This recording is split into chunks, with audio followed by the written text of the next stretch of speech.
தமிழ் கழுகு. மதுரை மாண்புமிகு ஒருத்தர் அடிக்கடி கட்சி ஃபங்க்ஷன்ல மிஸ் ஆகுறாராம். ஓரங்கட்டப்படுறாரோன்னு சந்தேகப்படுறாங்க உடன்பிறப்புகள்.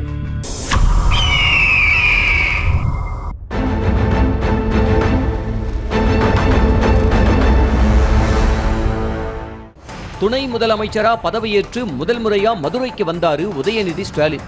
அமைச்சர் பழனிவேல் தியாகராஜன் விமான நிலையத்துக்கு மட்டும் வந்து சால்வையை அணிவிச்சுட்டு கூடவே பயணிக்காம கிளம்பிட்டாராம்.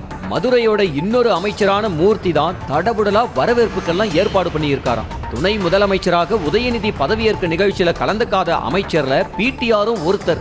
நிகழ்ச்சிக்கு மதுரையிலிருந்து புறப்பட்டு போன நிலையில விமானம் லேட் ஆனதுனால கலந்துக்கலன்னு சொன்னாலும் அதுவுமே அதிருப்தியோட வெளிப்பாடுன்னே சொல்றாங்க. செய்திகளை உடனுக்குடனும் துல்லியமாகவும் தெரிந்து கொள்ள சப்ஸ்கிரைப் பண்ணுங்க.